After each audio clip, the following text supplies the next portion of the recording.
Good evening, Mr. Rank. Thank you so much for expressing your interest in joining the EAC. Um, you have the privilege of being interviewed on TV and YouTube because this is what we have to do to make our commitment to this being a public process during these times of COVID. So Sure. thank you for that as well.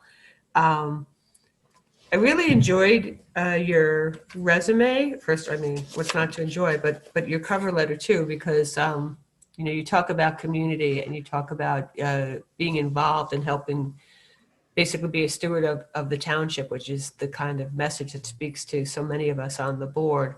So may I ask you in particular, is there a passion for EAC as opposed to any of our other boards or committees?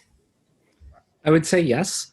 Um, I have been for many years concerned with what our global carbon footprint looks like on a daily basis, and quite frankly, one of the things that has most turned me on to understanding the import of local governance and governance really at all levels has been understanding that we as a species and we as neighbors and we as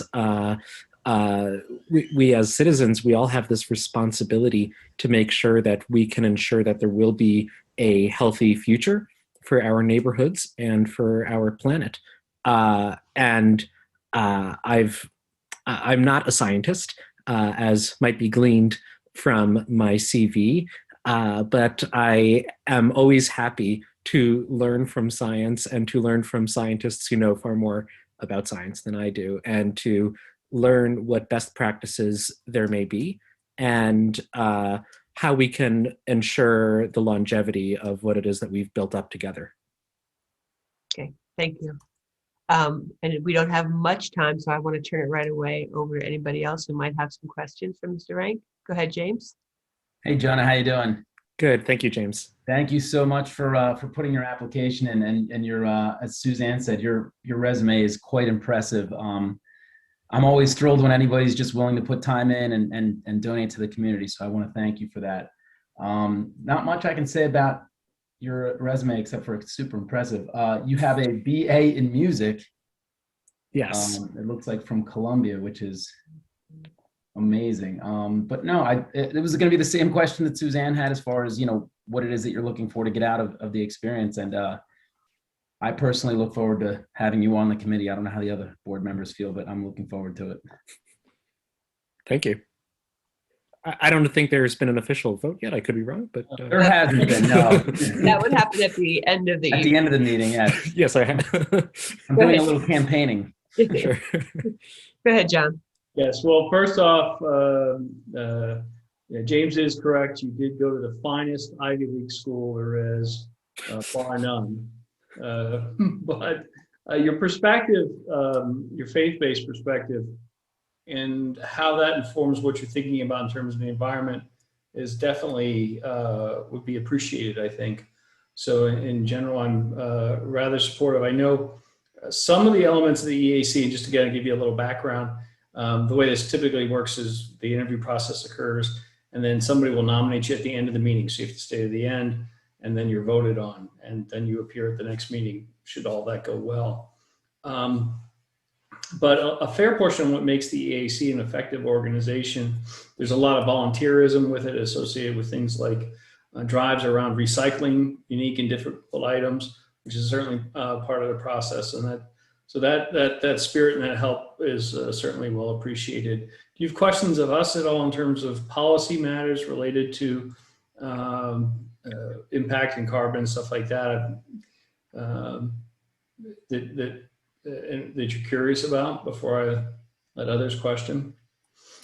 Well, I don't think that I have questions related to carbon footprint that would probably be appropriate for this particular forum. I'd love to learn more about the history of the privatization of recycling, at least in my neighborhood, and I presume the rest of Lower Makefield. But I don't know if that's a history lesson for now. I do have questions about the EAC in general. Sure. which would be just how does communication between the EAC and the Township Board of Supervisors itself look like? I believe that Ms. Blendy, I believe that you're the point person for the EAC. Is there a regular meeting? Do you join our meetings monthly? How does that communication work? Yeah, so I'm going to quote Dan and John pretty much, because when I joined the board, John was originally the chair and then Dan afterwards. And they helped me really understand that the boards are kind of like, our cabinet, right? Because we we don't have much of a staff at all.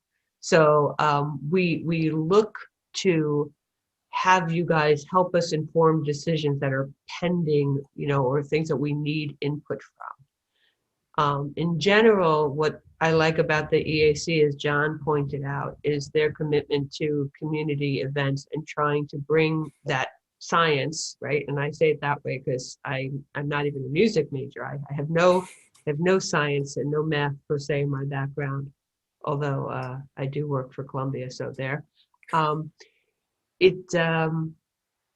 They do a lot of stuff, like on I think the 16th of this month, they're having a recycling event. Tomorrow night, they're having a composting event, really trying to bring to the community what people can do as individuals to help. There's even a tree planting that they're working on. This will be the 3rd year in a row that they plant as volunteers considerable amount of trees around the township. So there are some very scientific people on that, people who have spent their careers in environmental agencies or otherwise working on environmental issues. So there's a nice balance of professionals and then people who are passionate about the issue. I'm there every month, unless like March, when there was a miscommunication. Sure. And that's pretty much what we all do as liaisons, is go to the meetings and try to help smooth things over or answer questions as they arise. Great. Thank you. Yeah, John, we have 2 I more. was going to say one additional thing is they do have review process and land development. So part of this is, in the beginning, you're not going to understand all of the elements of reviewing land development proposals. So you're going to rely on the folks who have been doing that a while. They also help us on township ordinances, which is essentially local laws on how development works and in general how the township operates. So there is a significant environmental impact there. Of course. Yes, Dan. Well, I'll quickly say thank you, like everyone else. I think that's a given at this point. We're happy to have you here. See, I'm actually a former member of the EAC, so I am an environmental scientist by background and by profession. So I have a slightly different perspective, but ultimately, the EAC is a very interesting group of folks who are, as John, have multiple roles, whether it's review of certain projects at the township level from a planning and zoning perspective specific to our environmental regulations. We also have a bunch of environmental regulations that I'm sure you'll be interested when you talk about carbon footprint interests, including our green building ordinance, our tree ordinances, et cetera, that are low impact development, all very green infrastructure type ordinances that I'm sure you'll find interest in. And then, like Suzanne was saying, they do a great job with community outreach and whether it's teaching, whether it's recycling, planting trees, other events related to the environment. They're always trying to come up with new ideas to spread the word and get people involved, which is great. So that's why it's nice to have a nice mixed group of folks with different backgrounds, all with an interest in the environment, so that we can have folks that have strengths in community organization, folks with technical backgrounds who have strengths there to review things, and then ultimately with the ordinances, sometimes it's a mix of both. But it's a good time, very passionate folks that are very willing to discuss all the issues all the time, and I think you'd enjoy that. So thank you again. Thank you. Okay, well then you do not have to stay for the whole meeting. We will get to the vote at the end of the night, and you will receive a letter. So or you can stay and watch, or you can watch it on YouTube tomorrow. I will probably watch it on YouTube live separately. This is a crowded Zoom screen, and I don't want to take any more space. Thank you, though, for taking this time, and I look forward to being in touch. Thank you so Thanks, much. Jonah. Have a good night, everybody. Bye.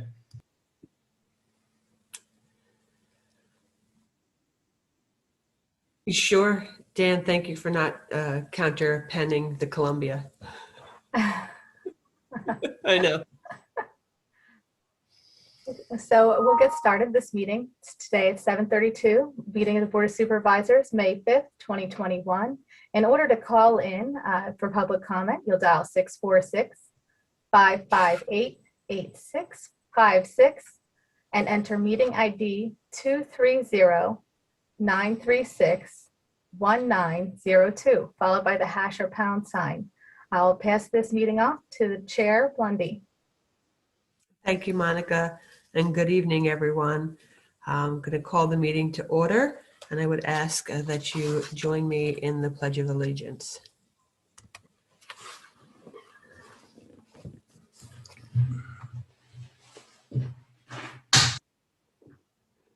I pledge allegiance to the flag of the United States of America And and to the republic for which it stands, one nation, under God, indivisible, with liberty and justice for all.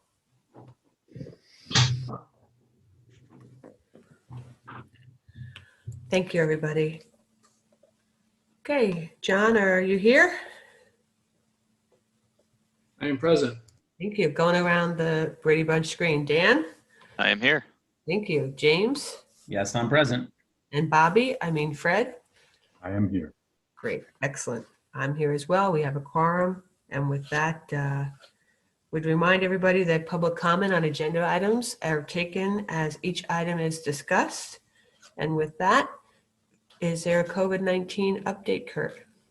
Do not have an update tonight. However, in an upcoming meeting, we'll start having some discussions about staff, the building, what have you, in an upcoming meeting. Some discussions are underway behind the scenes. And as I prep the board for that, we'll prepare for a public discussion. Perfect. Thank you. Then with that, we're up to agenda item number 5, which is community announcements. Monica? Yes, just a reminder, during this portion of the agenda, youth organizations may call in to make special announcements, or you can contact the township at admin@lmt.org to request special announcements to be added to the agenda. Parks and Recreation, digital recreation opportunities, and we should update that to in-person recreation opportunities, can be found on the website. The link is available on the agenda, or you can just go to lmt.org under Parks and Recreation to find out the registration opportunities. We did add an additional yoga class as the first outdoor in-person yoga class filled very quickly. Bucks County Senior Games registration is open. There will be a variety of in-person, outdoor, and virtual events. To register, visit Bucks County Area on Aging or call 267-880-5700. Pool registration is open. We're getting ready to open in 24 days. We're very excited about that. For more information about our opening procedures and protocols, we'll have a public meeting on May 10th. You'll be able to view that on Facebook Live. And all of the meeting information will be posted on Friday, along with the FAQ sheet, and all of our programming schedules will be announced on Friday also. Styrofoam and Corks recycling event is on Saturday, May 15th, 2021 at 10 a.m. to noon outside of the Township building. At the next yard waste cleanup day will be held on Saturday, May 15th from 7 a.m. to 3 p.m. And you can join the EAC to learn about composting, why it's important, and how to get started on May 6, 2021 at 7 p.m. virtually. And the virtual link is on the agenda, and it's also available on the website and on all of our social media. And that's all I have for today. The only thing I want to add is that this weekend, our township will once again be hosting the Epic YMS soccer tournament. I believe this year it's returning to its all-female format. It is one of the largest youth soccer events here on the East Coast. And it's a wonderful event. If you have time to go down, it's all being handled socially distanced in accordance with those protocols. But it's just a wonderful opportunity to see some of the best of our youth out there, working and training in a sport that many of them grow to love. So let's all be kind to all the visitors we have in and around the township this weekend. James, I think you wanted to say something? Yeah, thank you, Madam Chair. I just wanted to give a quick shout out to our police chief, Caluzzi, and his team of detectives, Brian Omler, Rich Meal, John Campbell, and I believe Pete Lang, as well as Captain Bob Lewis and Lieutenant Jason Brame. They did a wonderful job on an investigation that we had. We had some break-ins along Oxford Valley Road, and unfortunately, I was a part of them, but the detectives quickly came to resolution on it, and they did an amazing job. So kudos to you and your team, Chief. Thank you, Jim. Appreciate that, and much appreciated. And make sure that all the guys here heard what you said. Thank you. Absolutely. Thank you. Thank you. And Dan, I did see you have something to say as well. Yeah, that one was better. I'm not going to lie. No, I was looking at the last few related to environmental issues. I'd be remiss as a wetland scientist to not mention that May is National Wetlands Month. If you want to learn more about wetlands, Google wetlands, and the EPA has a website. But generally speaking, wetlands are nature's kidneys. They help clean up our stormwater and our runoff naturally, protect us against flooding on our coastal erosion, etc. And they're the primary breeding grounds for many of our both aquatic and terrestrial species. They're very important. So I just giving a shout out to wetlands. And I would also be remiss, given my wife's profession, to not remind folks that this is National Teachers Appreciation Week. So if you have children in school or a teacher, especially with everything that's been going on this past year with COVID, please thank a teacher. They've been working their butts off. That's all I have to say. Thanks. Great. Anybody else? Monica, is there anyone on the line? No, no one's on the line. Okay. So then with that, we can move along to agenda item number 6, consider approval of the minutes from April 21st, 2021. So moved. Is there a second? Second. Thank you, Fred. Motion by James. Any discussion? Any public comment? No public comment. Then I'll call the question. All those in favor of the motion, please signify by saying aye and raising your hand. Aye. Thank you. The motion passes 5-0. Agenda item number 7, engineer report. Yes, supervisors, you have within your packet my report for this meeting. I do have a quick, brief update. I just want to say for the public's sake that we are in the midst of doing our basin inspections. And so if you see one of our engineers out there with a survey GPS pole and walking around one of your stormwater management systems, that's the reason why. We also, starting next week, will be conducting small culvert inspections. Those are in the area of Highland Drive, Heather Circle, Quarry Commons Drive, Ramsey Road, and Creamery Road. So we will have engineers out there inspecting the culverts. And so if you see them out there, please slow down, drive safely. Hey, Andy? Yep. To that end, for both of those reasons, actually, for identification and safety, do your field inspectors wear reflective vests, hard hats, whatever it may be, to kind of stick out and look the part? Absolutely. All of our field personnel wear reflective vests and hard hats. Thank you. So that's all I had for the updates. If there's any questions, I'm happy to field them. Anybody, any questions? Okay, moving along. Monica, any public comment? There's no public comment. Okay. Then agenda item number 8, Kurt, project updates. First, I will apologize in that something slipped unnoticed when the agenda went out. Obviously, we gave an update at the last meeting that the Woodside Bike Path project was funded. That did not, unfortunately, get changed for this agenda, but nothing has changed with that. Just please be advised. I will make sure that I get that done. So Kurt, just to be clear, agenda item 8D. D, I'm sorry. Yeah, 8D basically indicates that those grants reviews were suspended. And as we all know, it was funded. Andy reported that at the last meeting. Other than that, I don't have anything to report at this point, unless there's any questions that someone has. Kurt, very quickly.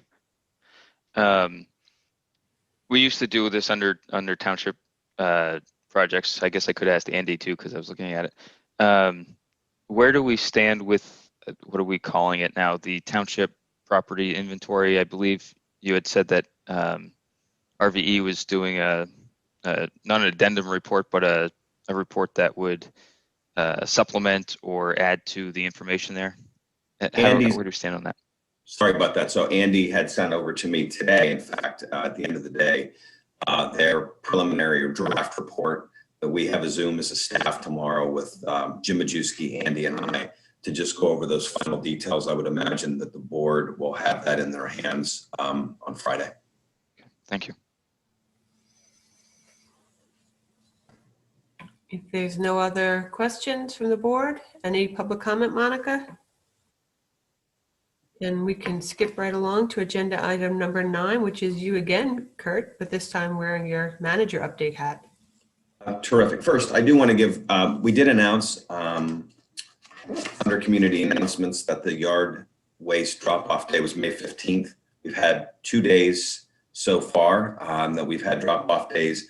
The first date we had 324 individual drop-offs. Some of those were repeat households that were doing work. The second collection day, we had 293 drop-offs, and then we'll have the next day on May 15th. So, and those numbers of drop-offs since we've started this in this way fall within that sort of range of 290 to 350. So people are continuing to utilize it. I think they appreciate it. And again, the next day is May 15th, which is a week from Saturday. So you have before you a consideration. We get our chemicals through a consortium bid through Bucks County, the Montgomery County Aquatics Consortium. That was put in your packet. There's a variety of different things that we purchase. The low bid for that we're recommending is for the board to authorize all of that to be purchased through Buckman's Inc. And I'd ask for consideration. Is there a motion? So moved. Second. So Dan on the motion, John on the second. Sorry there, James. All right. Is there any discussion? Hearing no discussion. Monica, any public comment? With that, I'll call the question. All those in favor of the motion, please signify by saying aye and raising your hand. Aye. Aye. Aye. Motion carries 5-0. All I have. Okay, agenda item number 10, solicitors report. Yes, thank you, Madam Chair. There was an executive session tonight from 6:45 to 7:15. Supervisors Blundy, McCartney, Weiss, and Lewis were present at the executive session. Items related to litigation involving alleged engineering liability filed by the township and the Bucks County Court of Common Pleas was one item. Informational items were discussed, as well as real estate conveyance items. And again, the executive session concluded at 7:15. Under sub A, first item is consideration to approve the decision with findings of fact and conclusions of law for the conditional use application of Prickett Preserve as verbally approved at the hearing of April 7th, 2021. Just for everybody's edification, the conditional use process in terms of the approval is very similar to the zoning hearing board as far as the issuing of findings of fact and the conclusions of law. My partner, Barbara Kirk, who presided over the hearing with the assistance of the board at the hearing back about a month ago, prepared with the help of one of our colleagues the proposed findings of fact and conclusions of law. I think they're certainly comprehensive and accurate, but I'll certainly defer to the board. But it will be our recommendation that the findings of fact and conclusions of law as presented be approved by the board tonight. And that would be done by a motion? Yes, yes. Is there a motion? So move. Thank you, Fred. Second. Thank you, James. Is there any discussion? Yes, John? Very quickly, I don't have any issues with the findings of fact or process, but as it relates to this particular motion, I have to recuse myself. As noted, have previously worked for one of the applicants. They are a client. I'm a shareholder, a customer. My wife works for one of the other applicants. So that poses a conflict of interest, and therefore I will abstain. Thank you, John. Dan, did you want to say something? No, I was flipping through it, and this, not to speak for Supervisor Weiss, but if before it's final and signed, I believe there's a typo in Dr. Weiss's first name. There's a K on the end. They put a K on it? Okay, we'll make sure that's correct. Yeah. And actually, Fred, it's Fredric, right? There's not a double E. Right. I will make. Thank you for pointing. Yeah. I'll get that correct. I'm looking out for him. Any other discussion from the board?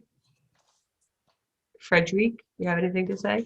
Is there any public comment? There's no public comment. Then with that, I'll call the question. All those in favor of the motion, please signify by saying aye. Aye. Aye. Motion carries 4-0 with 1 abstention. Thank you. The next item was something that was discussed at the last Board of Supervisors meeting as a discussion item, was the creation of the Ad Hoc Township Property Committee. There was essentially a bullet point memo with some concepts that were put together for the creation of the committee, purpose, scope, membership, things like that, timelines. And as a result of what was provided to our office, we prepared this resolution that is before you tonight so that we can move forward on that initiative. So again, is that a motion? Motion to approve the resolution to create the Ad Hoc Township Property Committee, yes. So moved. Thank you, Dan. Second. Thank you, James. Is there any discussion? Yes, Dan? Yeah, I'm just looking at. I'm focused on the membership list. I've been thinking about this one. Let's see. From the first, I obviously a lot of these properties do have historic resources on them. Not all of them do, but some of them. So I'm wondering if we could revise that to be one current or former member of the HARB, Historic Architectural Review Board, or the Historic Commission, or the Historic Commission, because most of the there's a little bit. HARB has a mix of folks similar to this in that they're not all cultural, what I would refer to as cultural resources experts. They also have the requirement for the real estate broker, and another requirement that I'm drawing a blank on that isn't historic resources related. So that may provide us.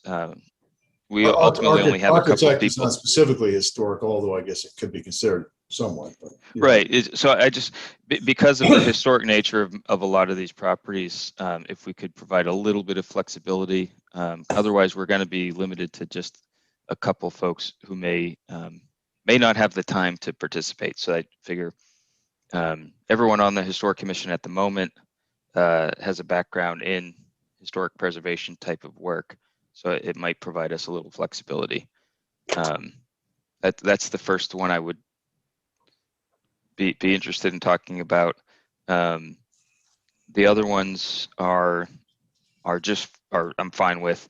I'm wondering if the other issue that comes up with these properties, we saw it with Patterson and Satterthwaite, is with these old couple things with these older homes and facilities, we have lead issues or something similar to that, just it's nature of the beast, as well as a lot of these properties, that's where we have streams and wetlands and other natural resources that we would like to protect. So I'm wondering if we would want to add similar, whether it's one or two, no big deal, but someone for a current or former member of the EAC as well, just to make sure we have that side of things covered as a just in case. I know with when we were going through considering what to do with Satterthwaite and the area around Patterson, that became a big issue. So I just want to make sure that's considered along the way. That's all. So I want to make it clear. So if we redraft this after tonight, but assuming it's approved, we want to increase, you're requesting the membership totally be increased to 9 members. The harm would be and/or historic commission, and then add 2 members, current or former, from the EAC to the roster we already have. And I wouldn't say it has to be 2 members. Just someone who has that type of background to make sure it's covered. That's all. It doesn't. We don't need 2 people saying the same thing about those issues, in my opinion. And I'm sure the supervisors will have some interest in that as well. But it could be 1, it could be 2. It all depends on what folks want. Doesn't matter to me. Yeah, so I think you make a good point about the and/or historic commission, and whatever it takes, I would be happy to include that. As I worked on this and as I shared it with you guys, we have peaks and valleys in terms of community involvement in different committees. And I didn't want to make it so prescriptive that we couldn't stack, get it filled. I didn't mean stack it, but like get people who were willing to participate. And so I tried to find language that, made sure we had some core requirements, but left open that, like the members of the community at large could be current, former EAC people, could be other people who have a passion for this or whatever, but to try to find that balance and let us keep moving forward. That's even why I did the current or past member, because as you said, like people are tapped, right? And if they're already on one thing, they may or may not have the bandwidth to be on another.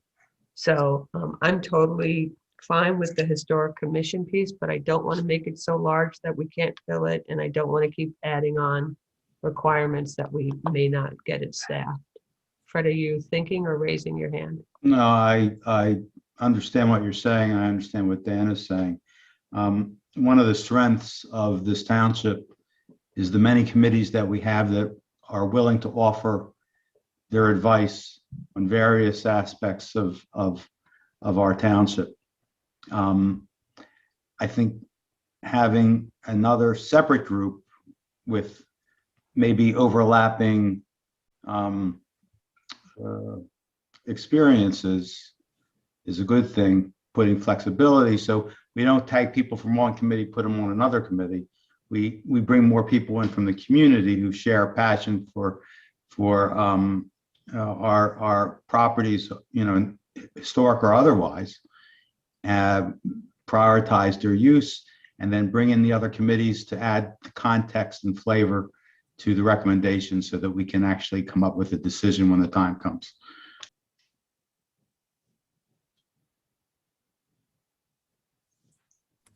Does anybody else have anything that they want to say? So Dave, I'm not sure. I know Dan is the original, I think, mover of the motion. Would we have? You want to have an amendment at least. Now, I guess we'd have to depend on what Mr. Grenier wants to put in, if he wants to limit it to the and/or historic commission, or if he still wants to include the additional membership with EAC background. It doesn't matter to me. I just want to make sure we're clear on the motion so we know what's going forward before the vote's taken and further discussion. Okay. So so I'd have to make the amendment. Yeah. Okay. I would ask Dan that you limit it to the historic piece, or at least that you consider that. Yeah. This is not a one and done kind of thing. There will be opportunities, as Fred said, for others to weigh in. And again, in the spirit of keeping this moving and getting a body of work so that we will have some information as we come into budget season and can then rely on our staff and consultants to weigh in on those next steps. I think we have a good balance. Yeah, I hear you. My only concern is we haven't seen that property condition assessment yet. And if we do have significant environmental issues across the board, then I think adding someone with the that background helps to manage our risk much better than not having that person on there, because I can offer a suggestion. If you, I don't know when that assessment is due to be completed, but you could always have a resolution to amend this to include other members if indeed you believe it's warranted. It's in the near future. Just a suggestion. I'm not trying to create more work for anybody, but it's something else we could do. So, all right. So I will make, Dave, can you word this? I will make a motion to amend, or I propose to amend my motion. How would I say that? I haven't done that in a while. you move to amend your motion to include under the membership section of the resolution, Blah blah blah. Okay. to add and / or historic commission member after Harp. Okay. I mean, so I move to amend my motion underneath the membership section, item number 1, to read one current or former member of the Historical Architecture Review Board, aka HARB, and or the Historical Commission. I would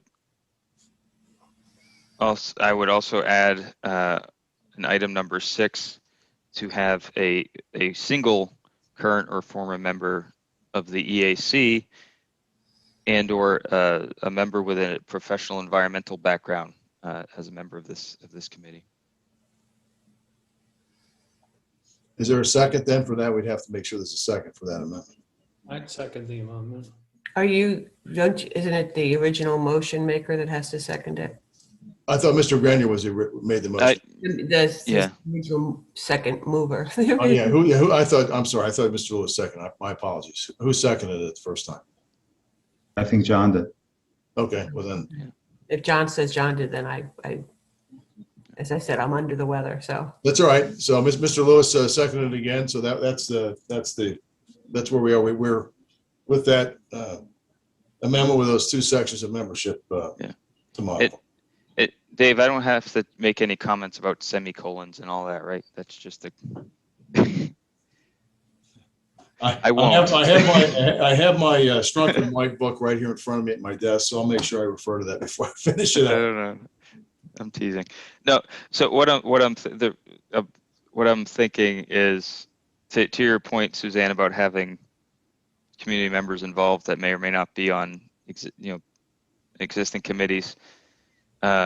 I know we do have and I'm referencing back a little bit to I don't know if anyone's had a chance to review the 2007 report, I believe it is. There was a committee specific to Patterson Farm that was developed and had high level, I'll say 30,000 foot view, long range plan type of approach to Patterson Farm. And when I look at their structure, it includes very similar to this, which I think is appropriate, and it had environmental folks. But for the properties that we have, based on what I know and what I've seen in the past of these, I just think there are too many environmental issues under things that fall under that umbrella to not involve directly folks with environmental background in this, in my opinion. And quite honestly, I don't think we'll have a hard time finding one person either on the EAC or otherwise that would want to take part. any other discussion? Monica, is there any public comment? There is no public comment. And with that, I'll call the question. All in favor of the motion as amended, please signify by saying aye. Aye. Aye. All opposed? Nay. Motion passes 4-1. Suzanne, can I just say something to you? Thank you for putting this together and pushing this forward. I think it's very important. I know we're discussing this one issue, but I think moving forward with this issue is a very big deal for the township. So thank you for that. Of course. Okay, so I'll send out a conformed version to everybody tomorrow and make sure the language is what you expect. Before it gets signed, I'll make sure that's sent out. So perfect. Thank you, Dave. sure. And I think we are moving along to agenda item number 11. Yes, that's also for me. Under Zoning Hearing Board Appeals, the first one, Gregory and Laura Ann Wozniak at 1776 Greenbrier Court, tax parcel 20-072-003, involves the applicant requesting a variance from the Township Ordinance 200-19 point capital A for the construction of a 788 square foot garage to be attached to the existing dwelling by a covered breezeway and the renovation or replacement of the existing in-ground pool, which would increase the impervious surface from the existing 21.5% to 24.5%, where 21% is the allowable amount. I believe there's some stormwater mitigation also included in the application.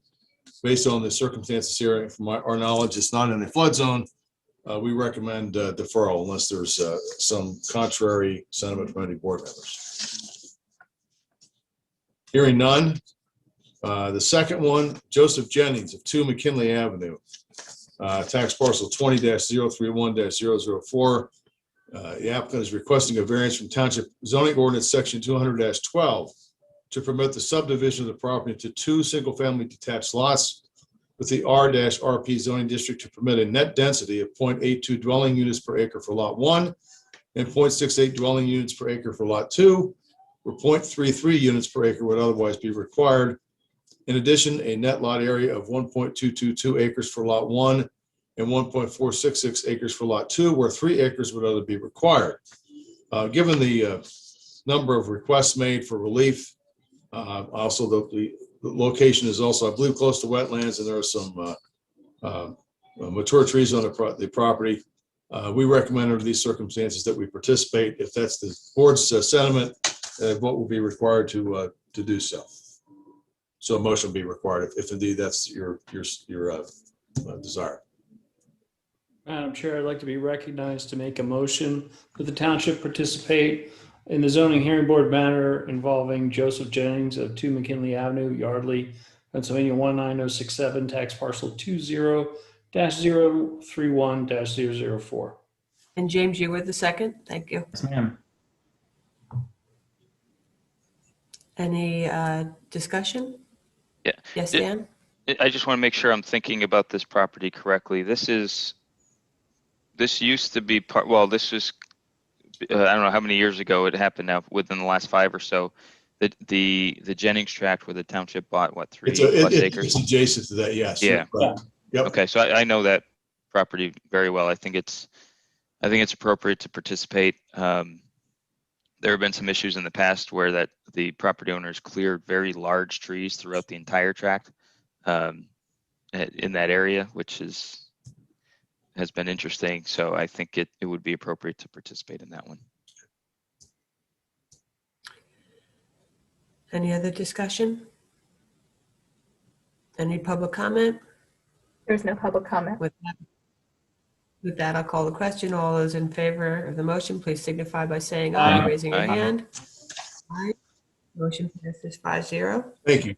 And the last Thank you, item, Dave. John and Kelly Reese of 873 Princess Drive, tax parcel 20-039-243, are requesting a variance from the Township Zoning Ordinance 200.23 point capital B to install a stamped concrete patio and pool decking, which would increase the impervious surface from 17.8% to 27.9%, where 18% is the allowable amount. This is not in the flood zone. The application, if anybody had the opportunity to review it, had extensive information about the stormwater management design that was going to be included in the application. Under the circumstances, we would recommend deferral given that information, unless there's a contrary sentiment that the board wants to do something other than that. Yes, Dan? Yeah, I would actually like to participate in this one because it represents something like a 40% increase in impervious area on a single family lot. I did read the application, and part of the, not necessarily, I don't know if the word hardship was used, but part of the argument for needing to put in this new stamped concrete patio is because the homeowner decided to build a doorway to the backyard where there was no door before, and they wanted to bring that concrete patio up to that doorway a couple of years after the fact. So this one I would like to participate because it is such a dramatic increase in impervious area in a residential lot. So I think it would be more appropriate for us to participate given the large increase, whereas others are usually a couple percent. If that, this one's actually increasing it by about 40% when you look at the start versus finish. A motion would be required if that was to be the case. So a motion to participate in the John Kelly Reese 873 Princess Drive, Yardley, PA zoning hearing board application. Is there a second?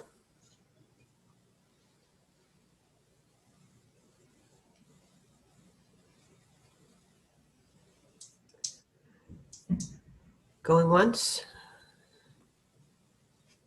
Motion fails for a lack of a second. I guess the default for that would be deferral. So I will just assume that unless we hear otherwise.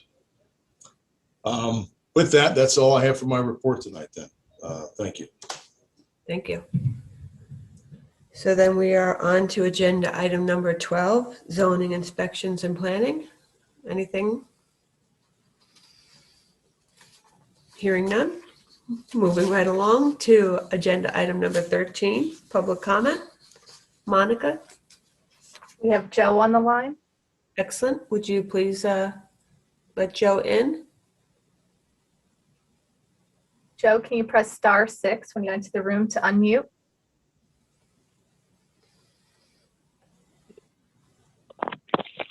Hi, Joe. Yes. Can you state your full name and your address for the record, please? Sure, Joe Chenard, 1667 Dobry Road, Lower Makefield. Good Hi. evening. Good evening. How are you? I'm not that well, but thank you for asking. First, I would like to say that I have contacted all 5 supervisors by phone or email on numerous occasions, and the only 2 who have ever gotten back to me is Mr. Weiss and Mr. Lewis. I want to personally thank them. Here's my problem. I have been waiting for months to have Caddis connect me to public sewer. All I ever get is excuses. My yard has been destroyed for the last 7 months with rocks and now weeds. All I get is excuses. Nobody comes out and does anything. I want to personally thank Mr. Pockel, Mr. Majewski, and Mr. Ferguson for all they have done on my behalf. I truly appreciate it, but nothing gets done. I think it is time for the Board of Supervisors to get involved in my situation. This is no way to treat a resident of Lower Makefield Township of 64 years like this. It is ridiculous. And personally, I am out of patience. Thank you. Thank you. Kurt, can we, have staff, this needs to be addressed. You're on mute. Staff is involved. We were at gentleman's property, Mr. Majewski was last week. I have been in direct contact with the contractor. The delay, as I've explained to Mr. Chenard initially, was, even though I believe it was not explained to him, was that there was a water quality management report and permit that had to be issued by DEP, that the contractor could not begin until that was issued. That has taken significantly more time, I think, than we would have anticipated from DEP. As I had originally conveyed to Mr. Chenard, and in coordination with our township sewage engineer as well, who has been in regular contact with DEP and the issuance of that permit. Originally was anticipated on a normal review that would have been back by April 15th. We have authorized the contractor to begin. DEP has assured us that it's on the path to approval and that we are okay doing that. So we have all the staff involved. I spoke with the contractor about a week ago, where he is working to bring in the plumber first, then the electrician that will come in and work on Mr. Chenard's home, on the electrical work for the grinder pump, and then work to kind of make the connection, regrade the yard as part of one final staging to get that done. So again, I'm not here to make excuses for the contractor, but because of the delay in getting the permit issued by DEP, they had left the area. Now bringing them back, all of these contractors, especially now, have been busy. I do know that, and having spoken with the general contractor who is in regular communication with me, who I believe has spoken with Mr. Chenard. The plumber was first, then the electrician, and then a final staging of his property, because I know he is concerned about final work and this to be done with. Ms. Blundy, can I re? Mr. Chenard, go ahead. Well, you can. On April 12th, Jim Majewski called me up. Who's, like I said, it's been great. Mr. Pokel's been fantastic. Jim called me up on April 12th. He says, we gave them permission to connect you without the permit. Okay? So now I've been waiting since April 12th. The guy from Caddis called me up Wednesday night, and he started yelling at me on the phone, this guy, Danny Marsiglia, or whatever his name is. And he says, this is the township's fault. This is not Caddis's fault. This is the township's fault. This has been going on too long. Now, he's screaming at me on the phone, why should I even take this from anybody? You know what I mean? I thought the township was supposed to take care of their residents. You know what I mean? This guy's screaming at me, it's the township's fault, it's the township's fault, it's the township's fault. I've been in contact with Mr. Palco and Mr. Majewski for months. And, you know, them two guys have been fantastic. A1 fantastic. This has been going on too long, Miss Blundy. This has been going on too long for a resident like me. No, I hear you, and I mean, this is a serious issue. I would point out that Andy and Jim are the township, so to the extent that, you know, we're trying to get it moving. Kurt, can we keep this? Can we get an update on this to the supervisors, just so that we can track and understand? Not just from my point of view, I understand how serious it is getting him hooked up. But he also started off by sharing that, you know, his front lawn is not as it should be. So I think it's been destroyed, Miss Blundy, since October. I mean, me and Mr. Pokel talked about this in March, and he said, Joe, I promise you, we're going to probably, hopefully get something in April, so we got the growing season. My yard is destroyed. Tom Harris has been out many times taking pictures, and even he can't believe it. In fact, Caddis had Blooming Glen over on Monday and Tuesday behind me working on something. And the guy who ran my line stopped in and talked to us. First thing he said, are you guys connected yet? We go, no. He goes, this is unbelievable. It's unacceptable. And, you know, I don't know what to do anymore. You know what I mean? Other than maybe, you know, go down the law firm. You know what I mean? It's ridiculous. Everybody gives me a run around, a different date. It's ridiculous. My yard, you can't even walk on my yard with the rocks. Now I got weeds growing. I mean, I was a golf course superintendent for years. I take pride in my yard, and this is a mess. A mess. Yes, I appreciate what you're sharing with us. Andy, can any of that remediation on the lawn happen in advance, or does it need to happen after the other repairs happen? No, I mean, it really makes sense to come in, complete the sanitary sewer connection, complete the electrical work from the grinder pump, and then restore the lawn after it's all done. Do we have an understanding? Will they be out there? I'm working on a timeline with them. Thank you. It has been. And Ms. Blundy, all they have to do is connect 3 feet to the house and 2 feet to the garage. That is it. So let me, 3 feet to the house and 2 feet to the garage. That's it. You know what I mean? I hear you. Yes. Go ahead, Kurt. Do you want to say anything? I see Dan is. I do, but let me just say a couple of things. I'm very clear on, respectfully, Mr. Chenard's issues. We speak on a regular basis. I appreciate the respectful way he treats township staff. I do. In the end, right, again, so the things that we have in the end is we will not close out the project, his time concerns notwithstanding, and return bond, security, what have you, until they're done. And they know that. They've been told that. We will continue to have regular contact with the contractor. Now, it's unfortunate if he was saying that it's the township's fault, what have you. I'll address that with the contractor separately. But again, I will work. But they told me that. They said that. No, they were we yelling at understand them on that, the Joe. phone. We understand that. But what Okay. Kurt is saying that, just because they said that doesn't mean it's necessarily accurate. But Suzanne, I appreciate that. And I'll take that up with the contractor. So as I've said to Mr. Chenard, the role staff will play, all of us, will be continue to press them to get this area staged, to get this work done. I understand his concerns, especially about the appearance of his yard, his ability to use it. But again,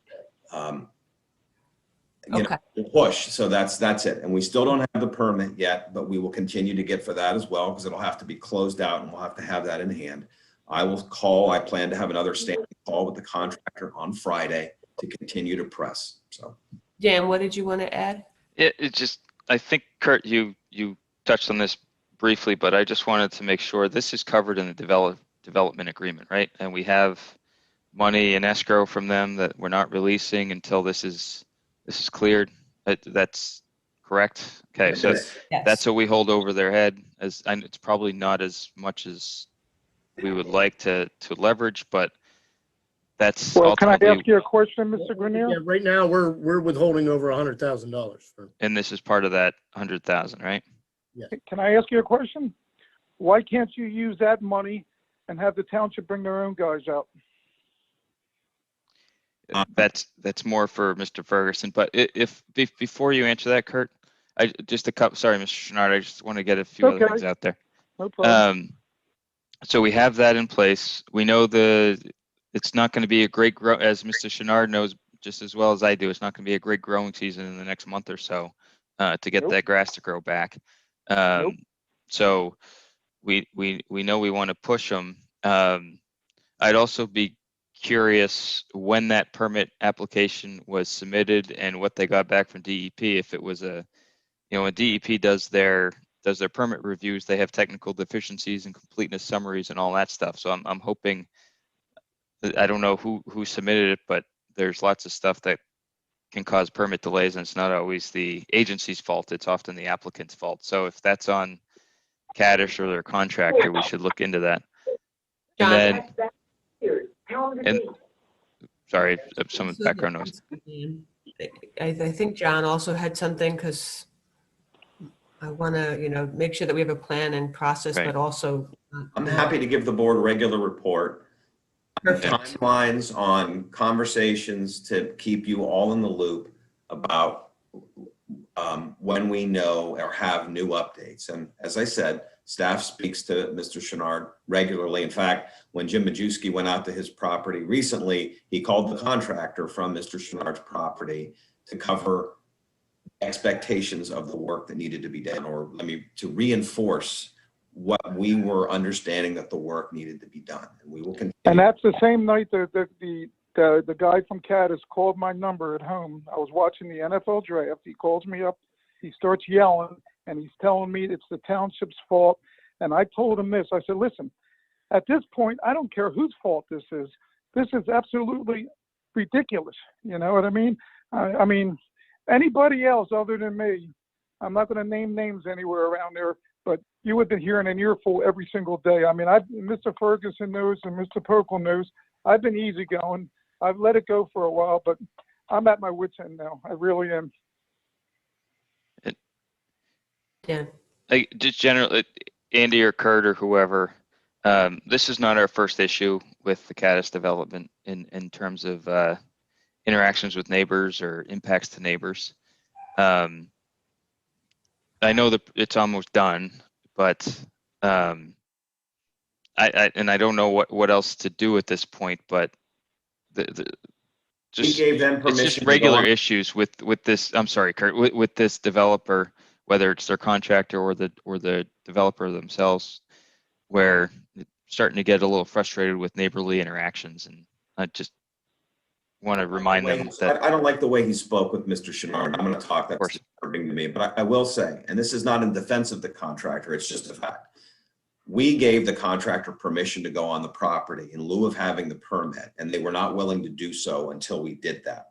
Originally, as Mr. Chenard, I know will attest because he and I spoke regularly about this, we were anticipating having the permit back signed and done by April 15th.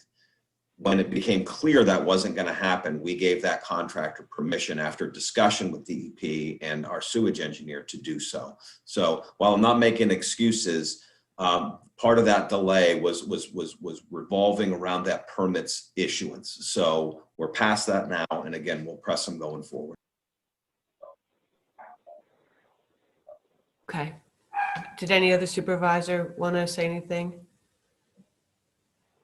So again, thank you for the commitment sorry, James, go ahead. Yeah, just real quick, for the record, I just looked through my email. I have not received one email from Mr. Chenard, so I don't know if he has the wrong email address for me.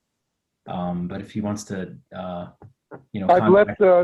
left you 3 or 4 messages, and every time it comes up, Kristen Tyler, and I leave the message. It says your name with the phone number underneath your name, and the voicemail says Kristen Tyler.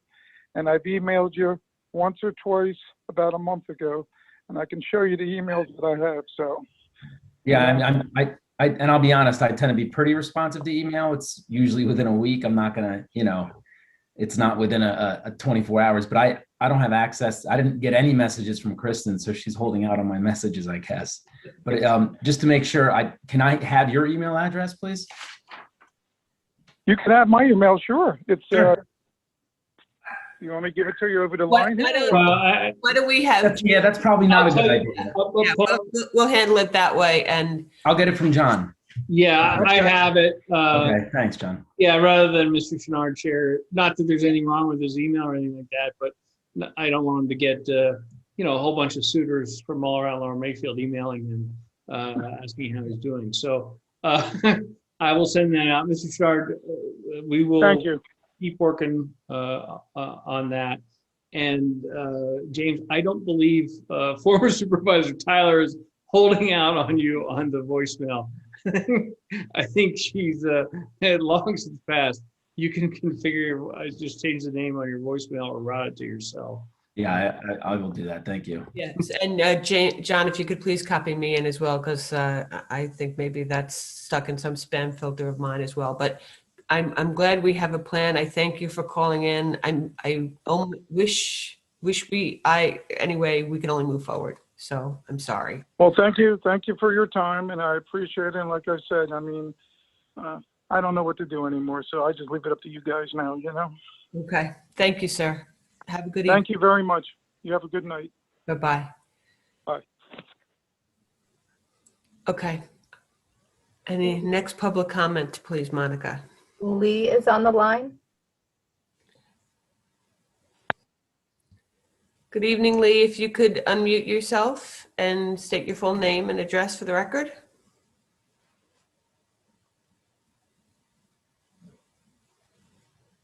Lee? Lee, if you could press *6 to unmute, please. Hello? How about now? Hey, Lee. All right. Hi, everybody. Lee Pedowitz, 247 Truman Way over in Yardley. And, listening to Mr. Chenard's complaint or his discussion of what's going on with his property with regard to what Caddis does, he's got a very serious problem. And I just want to bring up, or I want to ask, we've been complaining as the construction was going on that they were violating the town ordinance regarding start and stop times for work. And if I remember correctly, nothing was ever done. Is that correct?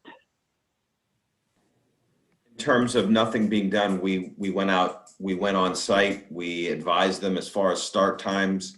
We had them move where they were bringing their vehicles in when there was a question about the backing up and beeping sound of the trucks as they were staging, which tended to be the minutes leading up to when they could start. And then we had ongoing checks with multiple staff members to make sure when they were starting or stopping was consistent or within minutes of our ordinance. And we found that to be the case. So in terms of, we did all those things, but it did not result in the contractor being cited as a result of those efforts. Okay, well, as I've brought up many times, we have a video of them pouring concrete around 10:30, 11 o'clock at night.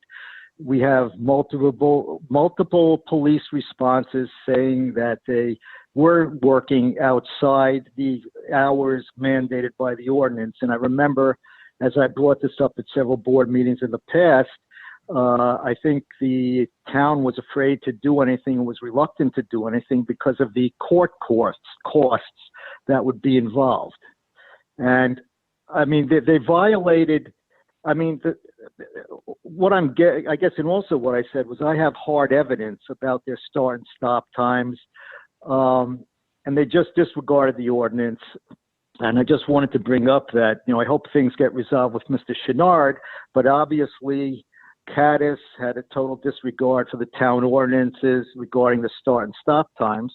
And I don't see why that ordinance is even on the books if it's not going to be enforced. I would like a comment on that. Go ahead, Kurt. I will comment. So there was several instances of which Lee provided a video or pictures or what have you of what he's describing. When the position of the township and of staff would then be, we would have a discussion with the contractor about observing the ordinance, and then we would follow up with them to make sure that that happened. Now, if a secondary sub came in and started earlier or went later than the 6:30 or 7 o'clock time, we would go with the general contractor to advise them of what their obligations were. In all of the instances that I'm aware, that Mr. Kirk, our code enforcement officer, Mr. Majewski, the planning and zoning director, and Mr. Pokel, when there was these sporadic things that had come up here and there, they never then continued that. They discontinued it. We've had this on most projects in the end, that we have to sit on these contractors to do things. I'm not opposed, and if you got that impression, to taking someone to court. I've done that many times in my career. But when we find it's a one and done or a two and done, when we take them, the magistrate will ask if they've corrected that behavior. For the most part, it gets tossed out. So then we started, in response to Mr. Pedowitz's concerns, having a more active, ongoing people on site and surprise inspections at 6 and 7 in the morning, where I was bringing staff in, and then in the evenings. And from those points where we were more aggressive in that, it did not continue that I'm aware of. And I had staff members out there, as I said, even on weekends doing that. So the times early in the year where that happened, where we got that by the time they were observing the ordinance, it was concluded internally that at that point, taking them to the magistrate would not have been productive, because in the end, we would at the same time have had to indicate that they have been in compliance since that point in time. So for me to just take them to court to make a point, if they would have continued to not observe, we would have certainly done that. But based on the fact that they were compliant, that Chief Caluzzi was involved as well with police reports giving us that information, we proceeded in the way I just described. Thank you, Lee. Okay, I guess I'm finished, huh? Well, I don't want to put it that way. If you have something else that you want to say on a different Yeah, subject, but no. This is, if it's on this subject, it's just I, with all due respect to Mr. Ferguson, I disagree with what went on. And as far as I'm concerned, the ordinance about start and stop times is just being ignored. And if the town did anything about it, maybe with what's going on with Mr. Chenard, Caddis would see that the town has some muscle and get the thing done. And with that, those dots, but I appreciate your point of view, Lee. So thank you for calling. Okay. Stay well, everybody. You too. Monica, next caller, please. There is no further public comment. Okay. Then we are on to agenda item number 14, which is discussion items. And I believe, Kurt, you have a bit of a, I don't know if presentation is the right word. I'm sorry, John, did you want to say I was something? going to say, given other issues, would you want to table this item to the next meeting? No, I mean, I think we can, thank you for your kindness, but I think we can, I'll try to muddle through. But I will offer something modified what Supervisor Lewis is saying. I'd like to get through the presentation. We don't have to get down into the weeds on this discussion.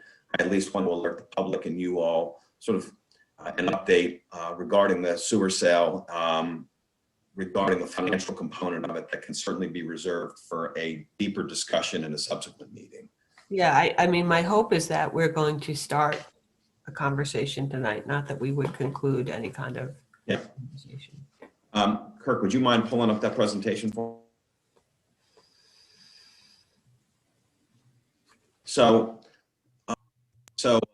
I just want to go through very quickly, and I got about 6 slides here, and just to give an overview. The sewer sale that was approved had sale price of $53 million. And there were several things that were discussed during this process. I'm going to touch on a few of these now. Debt elimination, township's fund balance, reconciling the sewage fund, which, as I've said repeatedly, has a negative cash position.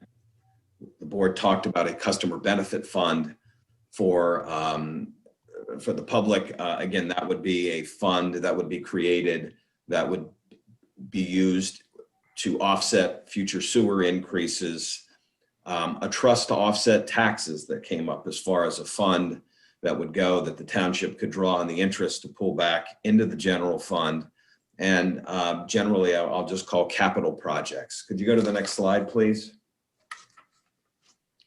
Oh, I'm sorry, those were reversed. Go to the next slide, please.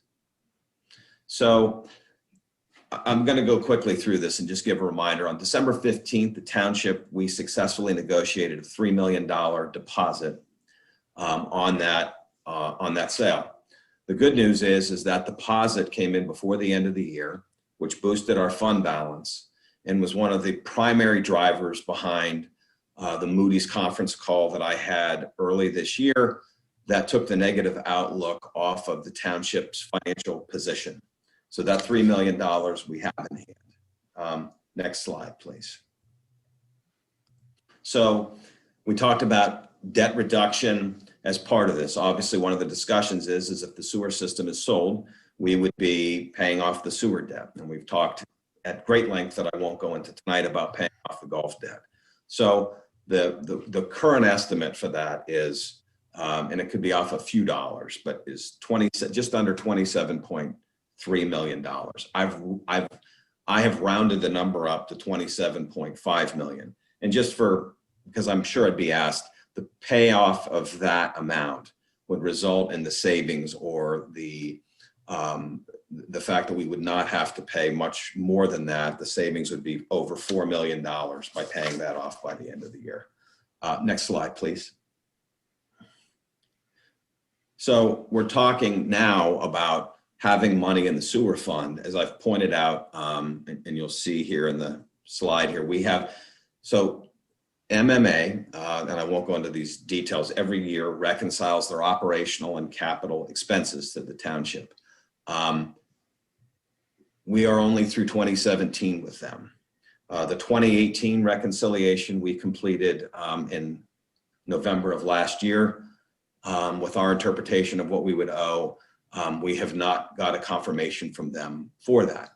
So what I have estimated here is, if you'll see, 2018 to 2021, the need to at least have set aside $2.4 million.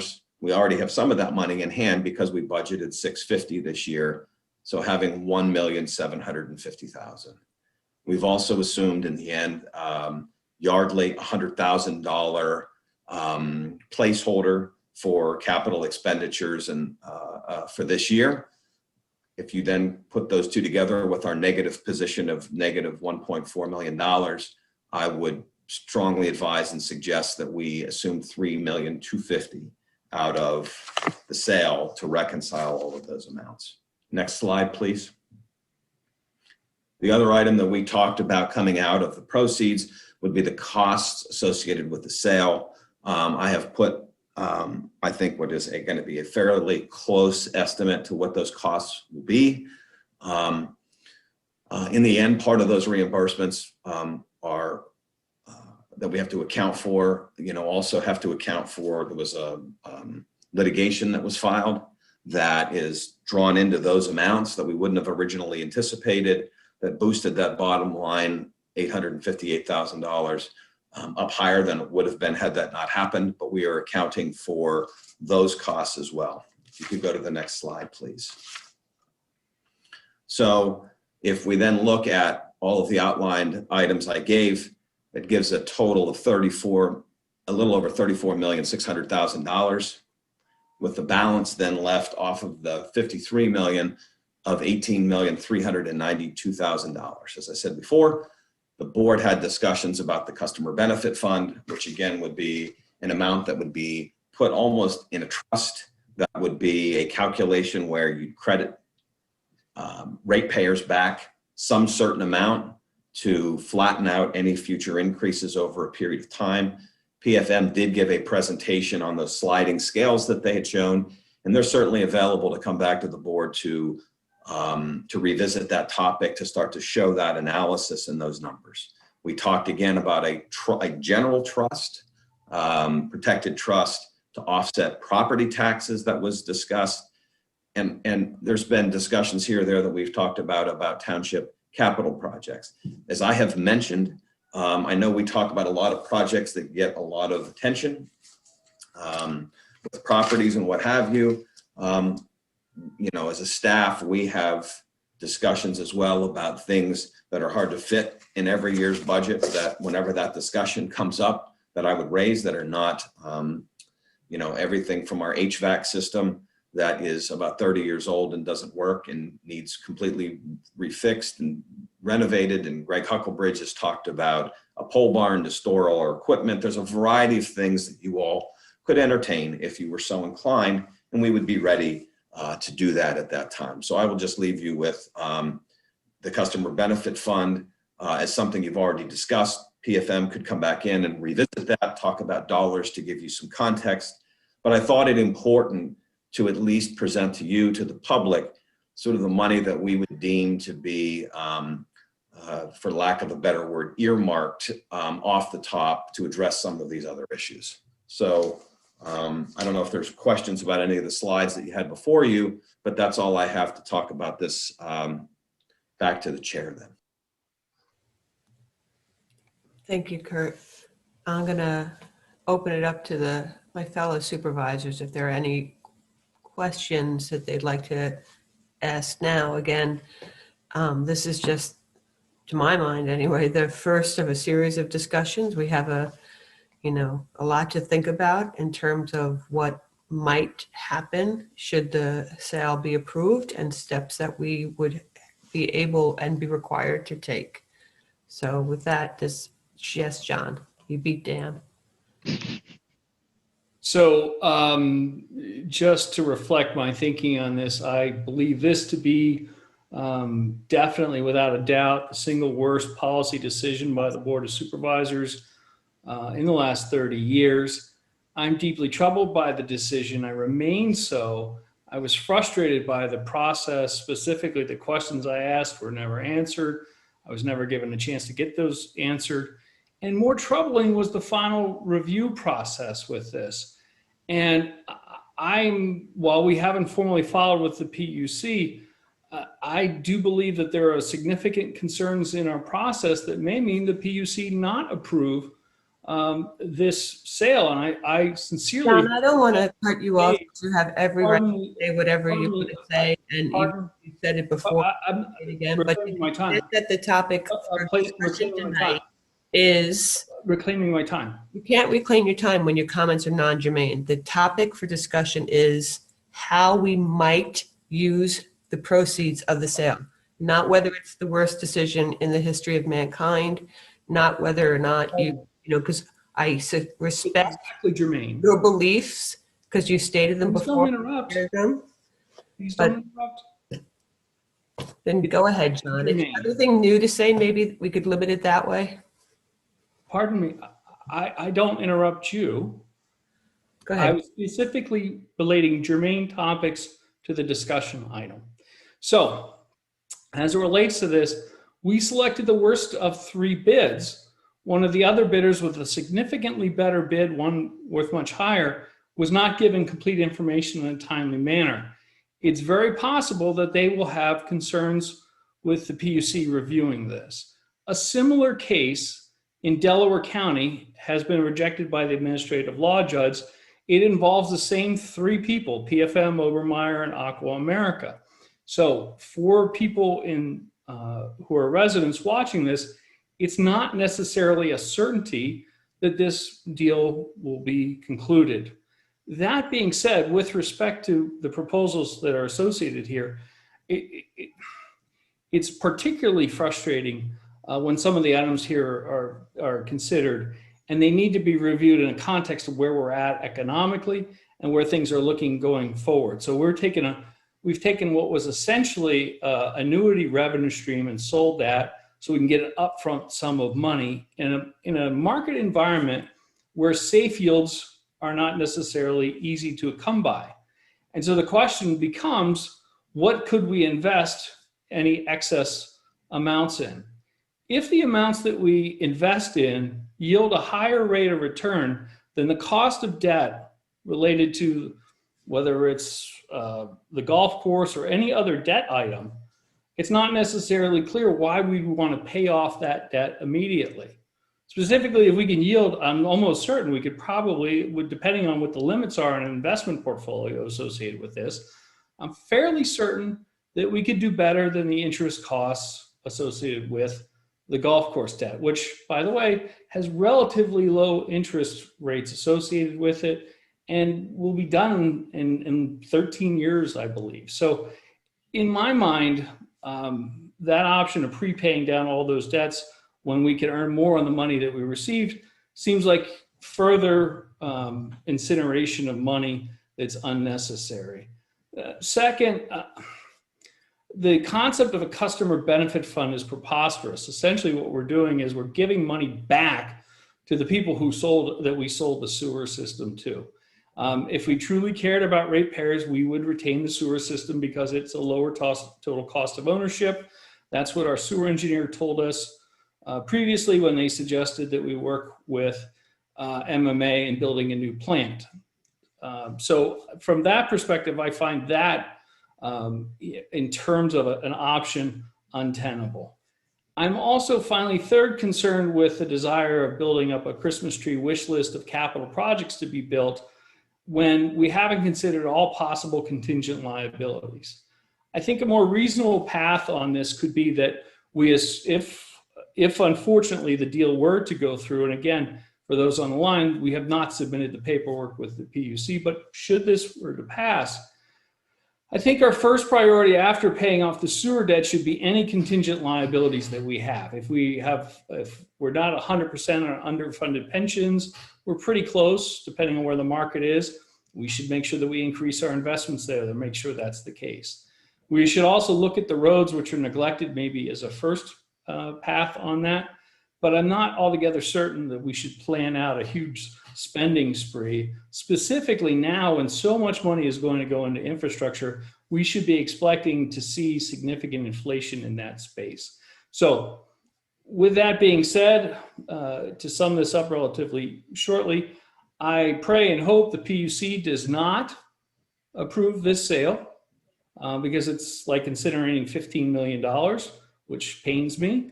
2, I want us to have an open dialogue about what our rates of return are and what we could do. My general preference at this time would be to create a trust that benefits the general fund. And so then that way we're not spending money that future boards of supervisors could be using for other things down the road. Second or third, finally, I'd like to know more about what our investment options here, but under no circumstance should PFM be considered in any way, shape, or form to manage any of the funds associated with this. We should have an RFP at a minimum to consider additional financial advisors in this space and deal with it accordingly. So I remain resolute in my firm belief that this is a very, very bad decision, and I'm frustrated by it. And I would want to make sure that we protect as much of this money as possible down the road.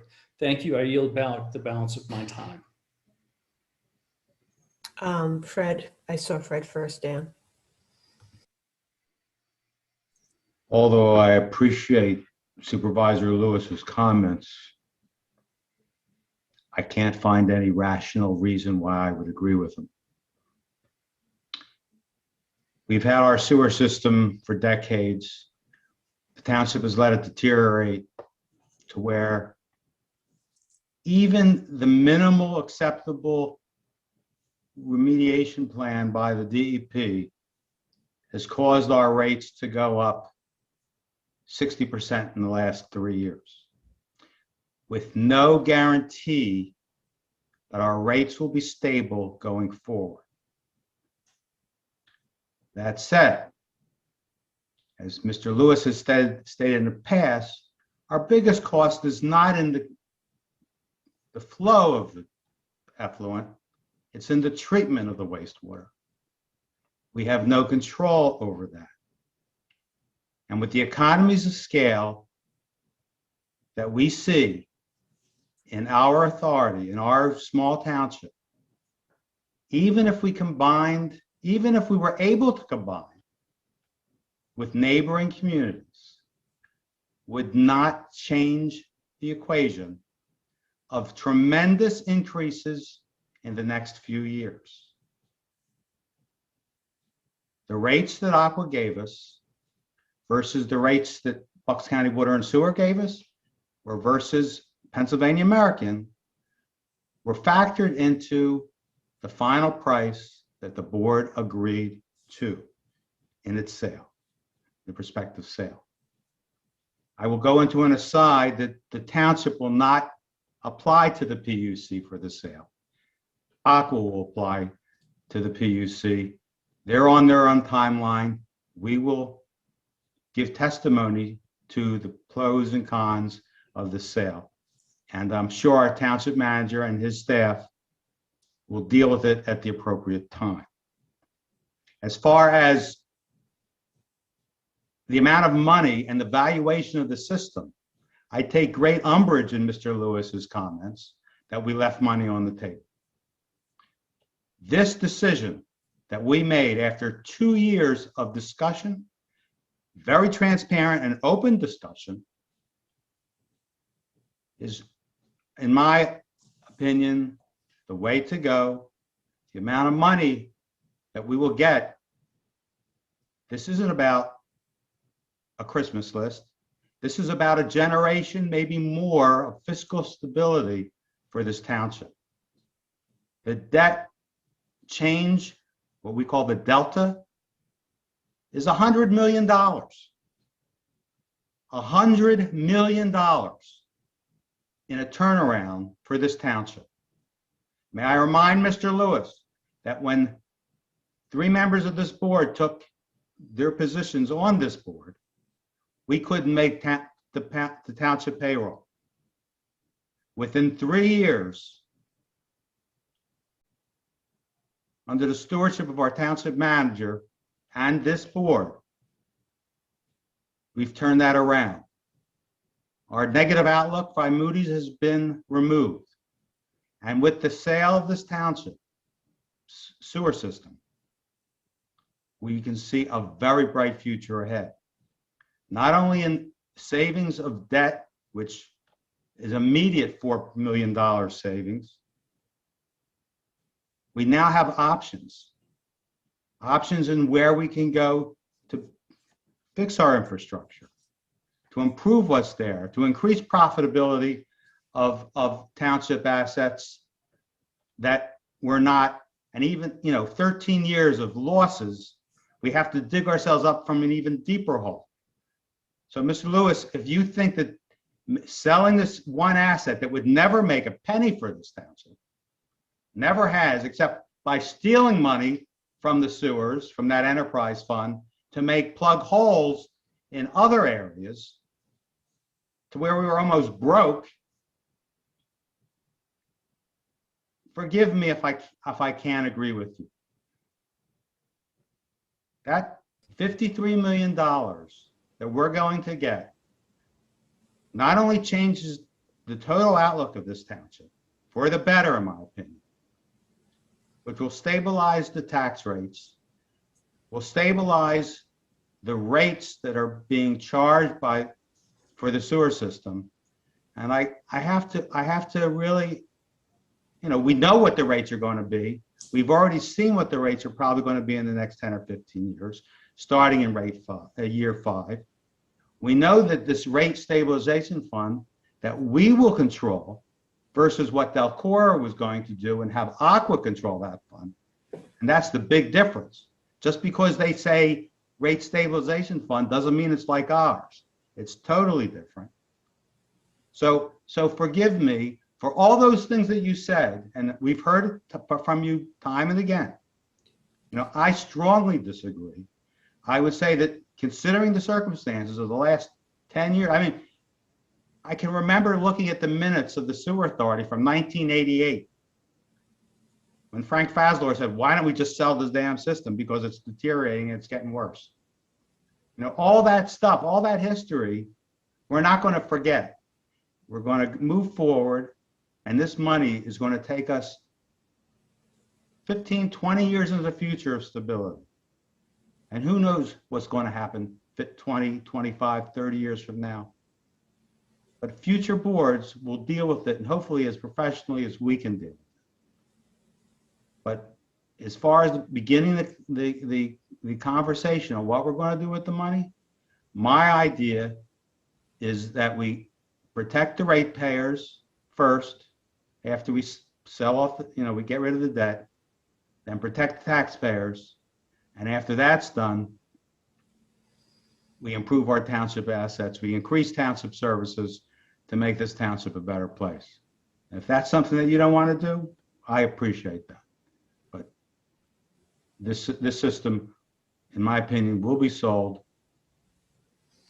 We will reap the benefits for years to come. Thank you, Mr. Chair. Yes, Dan.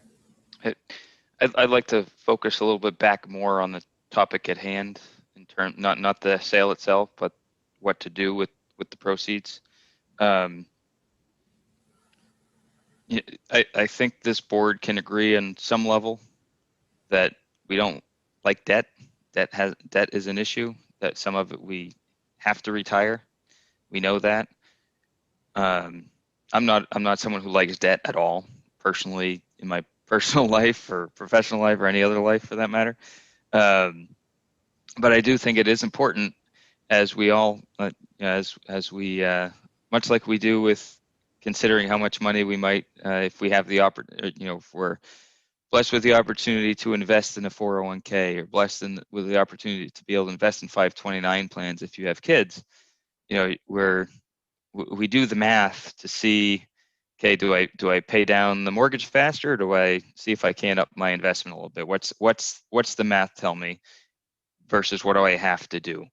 And that's not easy all the time. There are different options out there. So big picture, I think it's important that we do that type of analysis in great detail across the board to see what our options would be. I love getting rid of debt. That's how I live my life. I'll say that over and over again. So yes, I do think we initially focus on getting rid of, obviously, the sewer debt. That's number one. When we talk about bad financial decisions in the township, golf course goes right to the top of the list as well in terms of how that occurred and ultimately what financial impact that's had on the township for a generation. It's almost like the golf course forced us to sell the sewer system, the way that was handled. That being said, I think I have a couple of concerns with some of the ideas being floated. One, the customer benefit fund, or whatever we want to call it, or others are calling it. That I don't think that's fundamentally different than what the administrative law judges called out with the Aqua and Delcora deal as being fundamentally flawed. It's ultimately a large fund to keep Aqua's rates down for an extended period until the fund runs out, and then whoever's still here paying those sewer fees at the end of the day is going to get hit with a huge jump. It could be a couple 100%. We're seeing 70%, 80% on sales within the first few years already. So I have major concern with just, I understand wanting to help ratepayers. As a ratepayer myself, I understand wanting to help ratepayers keep the costs down. But my main concern with that is we have a whole lot of other issues in this township from an infrastructure perspective, right? Whether it's stormwater, whether it's roads, whether it's our basins, our buildings, all these properties we're looking to improve, those are technically part of our infrastructure. And we're trying to everyone deserves a pat on the back for this. We're trying to figure out how to do just that. And there's more stuff than just that, but we're trying to figure that out. And all that's going to take a lot of money, a lot of investment that we just don't have right now. And to Fred's point, a lot of the money that we would get from a sale, that if it, assuming it goes through the way it is now, can and even should be used towards that, whether it's foregoing a customer benefit fund and focusing more on a long-term infrastructure fund or some other investment that can pay, we pay for infrastructure off the interest. I'm just throwing out ideas, but something like that, I think when I look at, I plan on being here a long time to pay both taxes and sewer fees, right? When I look at the potential increase in sewer fees versus the potential increase in taxes, depending on how we use this, I just paid my tax bill not that long ago. It was several $100s, right, for a year. That's, it wasn't fun paying that, but it was still several $100s just for 1 year. When the customer benefit fund runs out, my sewer rates will probably triple that or more after 10 years in terms of the rate increase that I'll see. And it'll be a net negative for folks like me who are paying the sewer fees over the long term versus if I compare that to my tax bill. So I want to do the math long term, however that may be across the board, comparing sewer fees versus the various things that we have to invest in. Some are easy investments to make. I think paying down debt, we all like that. Others are more difficult where we have to make decisions. So that's, I don't want to make light of any comments that are made tonight because I think people are passionate about this for various reasons and are focused on various approaches. And I think they should all be considered, very analytically and objectively to see what works the best for the majority of our taxpayers and ultimately, I'll say our ratepayers. They're usually, in our case, they're one and the same. So I think that needs to be done. One other, I don't know if this is a harebrained idea or not, but when Dr. Weiss brought up the sewer treatment, back when we were running, when we had to write stuff to the newspaper, one of the ideas that Dr. Weiss came up with was to work with our neighboring communities to form a joint authority to improve our system and better manage a very large potential liability, right? That's what we ran on in 2017. That's not that's not to say that selling the sewer system, the concept of it, I've never been against the concept, and I'm not going to dive into that at all. But we still have that same liability sewage treatment. It's a much larger percentage, depending on the year, than sewer transmission. We will have, what do you have there, Kurt? $18+ million there. I think it's worth looking into. I'm sorry, 18. I don't know what you were saying there. No. I'm saying at the end of the day, our balance is roughly 18. And honestly, if we don't retire all the golf course debt the way John was talking and that math works out that way, it might be significantly more than that. I don't know what that number would be, but I'll make up, I'll say 25 or 30 million potentially, depending on how we address that debt. We may still have an opportunity to address the sewer rate overall for our ratepayers and our taxpayers by that is a large chunk of money. We may be able to use that to address sewer treatment. Still developing that multi-municipal sewer authority to develop a new treatment plant where we can have a say in that. We have a significant amount of dollars here to address it. And it may prove net positive for the township if we do that, because we can, by virtue of being, what 65, 80, 70% of the rates, we may be able to help control that more so than if we own the transmission system based on this sale. I don't know if that works. I will not argue that that's the best idea, but I think it's one that's worth looking into, because I think that may prove to be the greatest long-term benefit to our township, in addition to paying down our debt, which would hopefully bring down some of our millage rates and the bond fund and other things, the golf course fund and a dozen or so other funds that we have set up. That may prove, in addition to the money that we're getting from the federal government for infrastructure and other infrastructure dollars that may or may not come out pretty soon.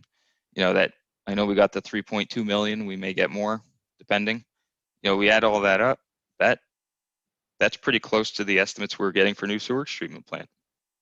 That our take on that. So I think I'm not saying it's the best idea, but I think it's an idea that we should look into to run the numbers to see if it would work, on top of looking at how we pay down our debt, how we set up funds to deal with our other infrastructure that, Kurt, I know you and I have had long discussions about where our stormwater infrastructure is going and what we need to do to address that, among other things. So, I'm not here to argue about whether or not the sewer sale was good or bad or anything else. I'm still nervous about it, to be honest, because of everything I see with Delcor and what the thing I'm nervous about is that $3 million that we kind of upfront, whether or not we have to pay that back. I mean, I'm sorry, but that's my major concern at the moment with where we go, just because I'm trying to follow. I think the most recent article was a couple days ago in the Inquirer about all that. So I'm trying to keep up to speed on how that's going, so that we know, as we have more things we have to pay for the township, some large dollar items, which ones might I consider pushing off until we know what exactly is going to happen. But that's my own conservative nature in terms of what I'm willing to spend and when. But anyway, I'll just end that. I think it's a good idea to have these conversations early, because this is a significant amount of money. This is planning. This is long-term planning. But I hope we consider some other options. I remember Mr. Ethan Schiller coming in and giving an idea about, I think was fairly similar to this, and we weren't all on board then. And I'm with that particular approach. But I do think we do have some excellent opportunities here for the township long term, as Fred said, to be a generational impact. And I just want that to be as positive as possible, as someone who hopes to be here for a generation or two with my own family. That's all. Thank you, Dan. James, do you have anything you'd like to say? Yeah, I'll keep it brief in the interest of time. Kurt, real quick, there was a line item on that, I think it might have been the third slide that you included. There was about $200,000 worth of legal fees. What exactly was that?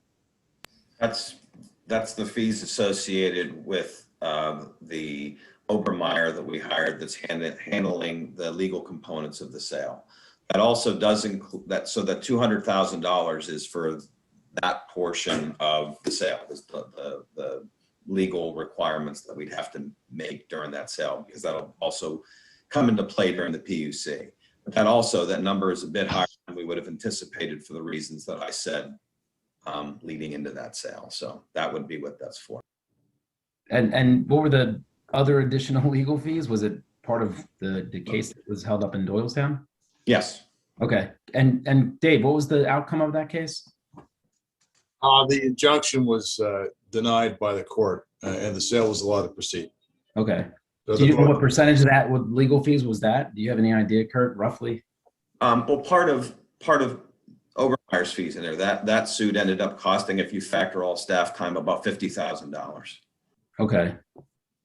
So we incinerated about $50,000 in a frivolous lawsuit, essentially. That was the money we had to spend. Okay. That was all. Thank you. John, I think I saw you raise your hand again. Did you have something else you wanted to say? Yeah, well, I can certainly address some of those other comments. I would like to ask, what are the limitations on how we can invest any proceeds from the sale? You're on mute. I mean, for me, You I were- can't answer the legal parameters for that. I mean, I'm sure there's certain standards by which. The second class township code does include some of that. I don't have it in front of me right now. I could actually reach it, but depends on I know pension plans have something different that they're allowed to invest in. General township obligations, I'd have to look at that. I'm sorry, I don't have the answer at the top of my head, but it isn't. I keep looking to my right because the code book's right there, but there are certain types of investments that are permitted under the code. So I think that would be something that's worth looking into. Yeah, Sorry, so John. we need to know what the investment types are. I'll try to have that ready for next time if you guys. That brings up something I had said previously. If the yield on those investments is going to be lower because we're prohibited from taking, what the state refers to as excessive risk, and our yield's not much higher than the debt, then we're in a difficult circumstance into whether this is going to pay out all that much in terms of value. I think, and for those who have been thinking about the general broader economy, I don't know that a huge lump sum of cash and selling a guaranteed monopoly was such a great idea if you head into any inflation. That being said, I have very confident of the skills of the Federal Reserve Chair. Jay Powell's a good guy, and our Secretary of Treasury, Janet Yellen, will definitely do their very best for the economy. But many are concerned about the potential for inflation, which would really just destroy any value of whatever fund that we have in here, and also give for-profit entities reasons to increase rates higher. So I'm concerned about that. So it's definitely something we should have had. And this presentation wasn't on the shared drive, so I don't know if there's anything else in there that I'd missed, but. The presentation is just breaking down the report that was on the shared drive. There's not anything different from my report that's on those slides. Mm-hmm. Kurt, it's just a sort of a reformatted version of, I was looking at your manager's report, the tables that you have in there, right? I didn't see any. It's literally identical. There's not anything new, not in that brief report. Just has a nicer background, I would say. Too much green. Fred, did you want to say something else? I'm sorry, John, are you done? Yeah. Mm-hmm. Fred? And on that part, John is right. It's a matter of what would be the best yield. What we also need to consider, and this is something I've been thinking about for a while, is that paying off the debt frees up an awful lot of millage, which gives us that opportunity to do the things on an ongoing basis that the lump sum of money that we're getting can be put to other uses. So we have a multi-tiered solution by selling the sewers. And as Dan said, I appreciate the uncertainty over certain things, but my trepidation is not about if it's going to be sold. It's about how we're going to best be stewards of this money. I want to protect the ratepayers of this that have been part of the sewer system for years. Even though it's close, the taxpayer and the ratepayers are two different sets. We're all residents, but not all of us are ratepayers. Some have septic systems. They have nothing to do with the sewer system. So people that, so yes, I want all taxpayers to benefit from this, but I want the ratepayers to be buffered for years to come. And we know what Aqua's estimated rates are going to be 10 years out, 15 years out. We have the data. We know that a township-controlled trust that buffers us from those huge increases that Dan, and I'm not disagreeing, I saw the rates, what they're going to be 10, 12 years out. This is a way to buffer. I know that in some townships got bad news in the last year. They thought they were doing really well. And then all of a sudden they lost their EDUs because what they've been told and what was reality are two different things. So there's townships in Lower Bucks now that are now scrambling with really low rates. They're going to see their rates triple, maybe worse, in the next couple of years. And we're not even talking about a Morrisville Municipal Authority. We're talking about systems countywide that have not been taken care of the way they should have been. Because basically, in my opinion, township government shouldn't be in the sewer business, because this is what happens. We end up with these problems. The professional water treatment companies, water companies, Pennsylvania American's been handling our water system for decades. You know, you can argue about the rates being higher than municipal rates, but except for one or two occasions, they've been flawless. So, I mean, that's an aside. The big thing is this money that we're getting is not only a one-time deal, but because of the decrease in debt pressure from our tax base, we're going to be figuring out what to do with all this extra millage for years to come as well. So, I mean, it's just something else to consider. And I think we're in a good spot. I really do. And I appreciate Mr. Ferguson's efforts to redirect and give us these possible ways we can move forward with this money. Yes, John. So I want to just make sure that everybody's comfortable with what we do and do not know. Rates that we receive from all three bidders only goes to 2030 in those options. And we did not get complete modeling of the Pennsylvania American Water. You mentioned them. They actually were a significantly better deal than Aqua. And I, regardless, if you were that excited to sell our sewer system to a private entity, you would have chosen the better private entity in terms of valuation. That's, you know, all things considered, that's, you know, a loss of $3 or $4 million. But I want to bring up something that people need to realize, that once the sewer system's gone and a private entity has it, you can expect significantly higher rates over rates that are charged by municipal entities. Studies time and time again have shown that privately held utilities have much higher rates. We've got a number of questions from folks over the weekend about the Philadelphia Inquirer article. I'm sure everybody saw that on Sunday.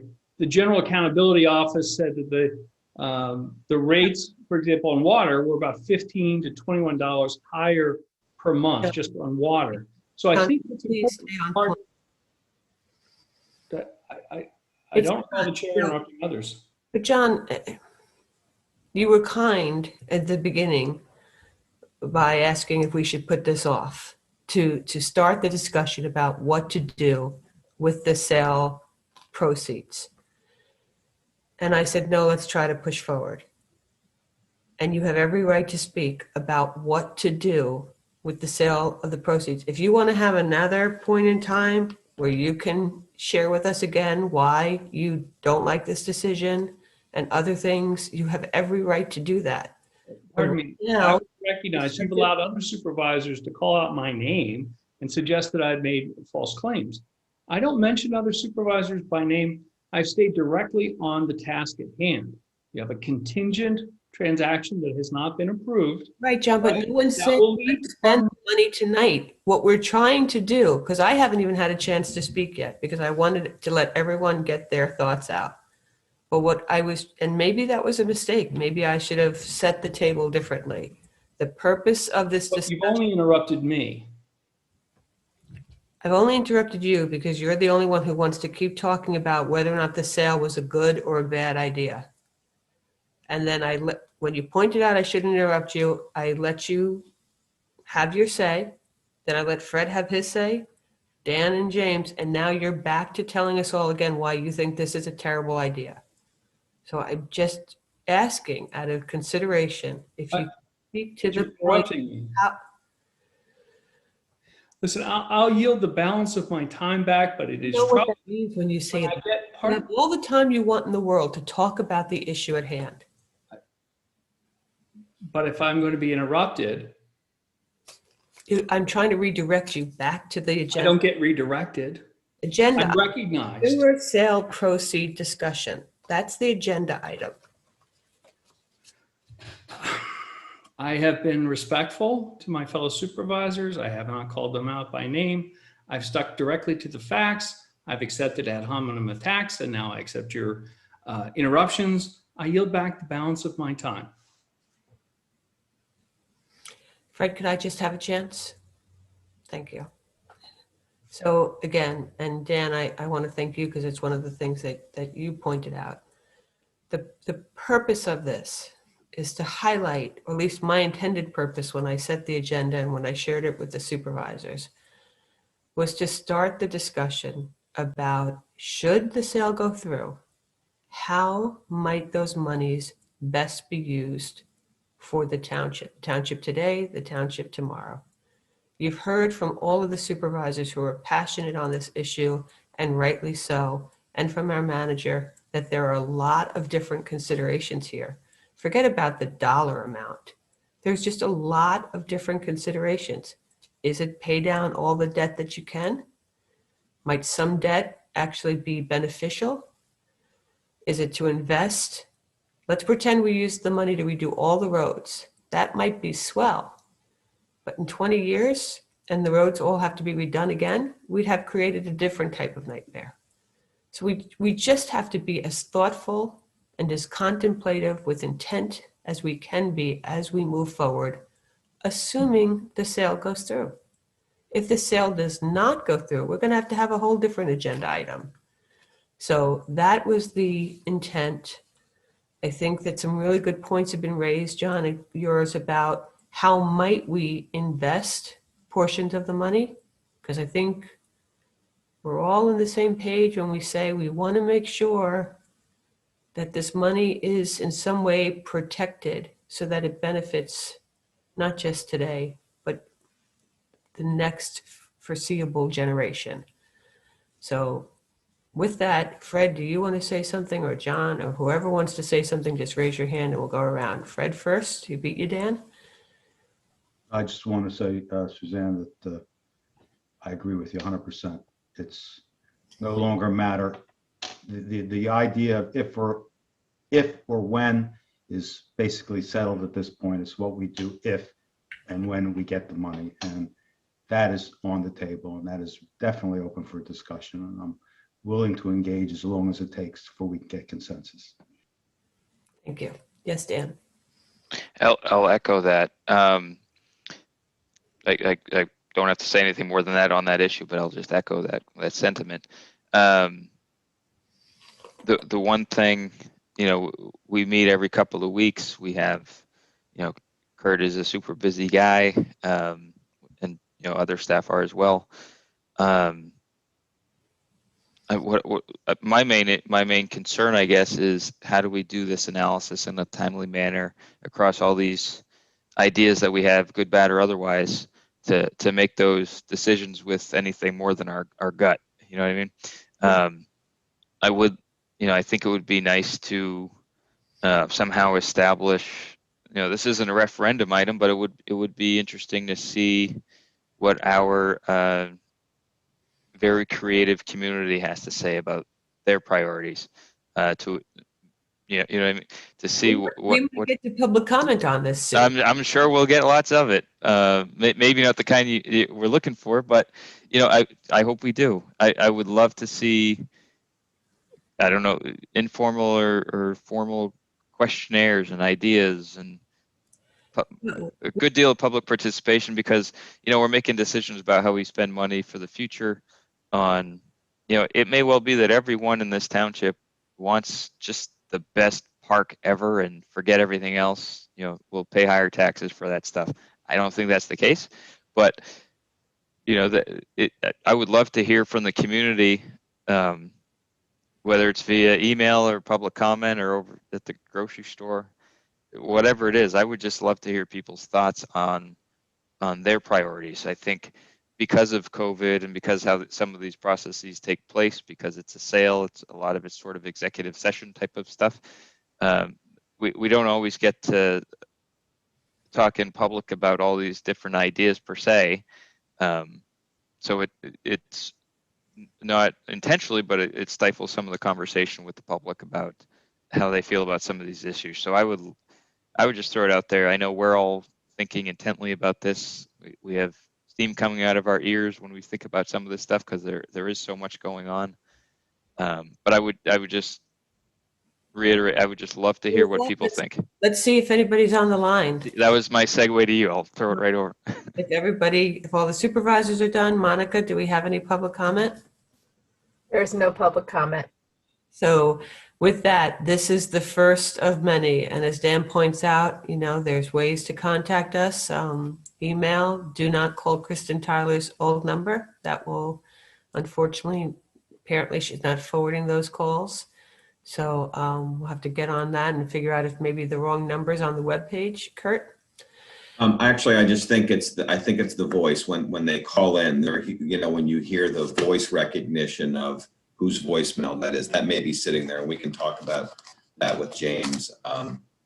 I thought you were implying that James sounded like Kristen, which is I only do I don't even want to say a name, but I don't do her impression. you're gonna make a Long Island joke? Please say it's me, James. I want to hear it. I was thinking of an old supervisor, but I don't want to say a wrong name, so I'll just say I do a very bad Kristen. So with that being said, we're done with this agenda item for tonight, and only for tonight, because there's going to be a lot more discussion as we gather information and as we, if we ever move forward. So we are on to agenda item number 15, which is supervisor reports. I have nothing to update anyone on tonight. James? Yes, the 9/11 committee met last night. We reviewed different plans for the emblem that we're going to use for T-shirts and that sort of thing. And the plans that came out are amazing. It's just narrowing it down to which one we like. But there's a lot of really good ideas. Monica's doing an awesome job with that. Excellent. Fred? I have nothing to report. John? Yes, the Trenton Mercer Review, Trenton Mercer Airport Review Panel will be meeting May 12th. It's also important to note that Trenton Mercer Airport has an open comment period on the upcoming projects for the airport that has a 30-day ticker in terms of citizen response. So if folks have questions or comments, they can definitely attend the meeting and get more insights on that. Let's see. That's all I have at this time. Okay, thank you, John. Dan? Yeah, I don't know if, John, when's the 30 days end? Did it just come out?